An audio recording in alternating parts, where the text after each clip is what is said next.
each of us have our own unique story. I'm Brad Culpepper, 20 years old. I play quarterback at Syracuse University.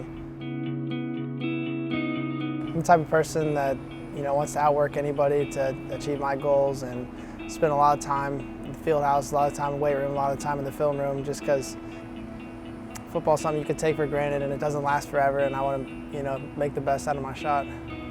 For Rex Culpepper, son of former Buccaneer Brad Culpepper, his story has always involved a love for football. When you're young, you don't really realize what an accomplishment it is to play in the NFL. Then you go to high school even, and then you're like, wow, he dominated high school, dominated college, and made it to the league. So obviously I have a huge amount of respect for my dad. I see pictures of me out on the field and he's holding me, and it's like from a movie. It's something that I would dream of doing with my kid one day. He's still the same way he was when he was growing up. I mean, he was into everything. He's rarely inside, he's outside. He's always loved football. He's always loved playing it. Unfortunately, he's had his share of setbacks at only being 20 years old. Unfortunately, like most great stories, there's conflict. I kind of woke up with a little bit of swelling, and I didn't think much of it, but I didn't want to let it drag on. So, with the break in spring football, I decided to just go to the doctor. Within 2 hours of me going, I had been diagnosed with testicular cancer. He called and he was, upset. He's like, Mom and Dad, they're telling me they think I have cancer. I was in Syracuse by myself when when the doctor told me that I had cancer. So I called my parents, and it's kind of like surreal almost. It was like disbelief, telling your parents, guys, I just got diagnosed with cancer, and they have a million questions. I have a million questions. I'm giving the phone to the doctor. One thing about my family is we're really tight-knit and we're strong, and we'll get through anything together, but there was a lot of tears and there was a big shock when it first happened. Lee Moffitt is a family friend, and Brad immediately called Lee and said, listen, we've got Rex sitting in a hospital in Syracuse diagnosed with testicular cancer, and he said, get him on a plane to us right away. We got to Moffitt, we had the scans, they did the surgery, and then they announced to us, unfortunately, this isn't just going to end with the surgery.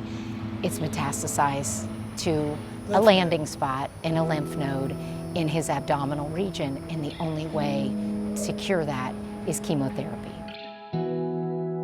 Rex's treatment plan included 100 hours of chemotherapy in 20 days. I came into chemo, and I came into all of cancer with the mindset that I wasn't going to let anything change. I was graduating school, I was going to play football. I kind of thought, I'm invincible. It was a complete reality check, and it really humbled my perspective on cancer. At one point, I was so just overdone with emotions, and Rex put his arm around me, and we were walking on the Riverwalk of Tampa. He said, Mom, I am not going to die. He said, I'm going to be fine. We're going to get through this. It's not going to be easy, but don't cry anymore. I got this. Today is his last day of treatment. As tradition has it, patients at Moffitt Cancer Center get to ring the bell, signifying their last treatment of chemotherapy. Are you ready?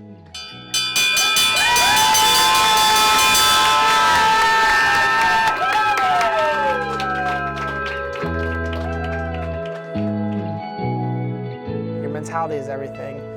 It's easy to let your whole world kind of collapse on you, instead of feeling sorry for yourself that you're going through the treatment.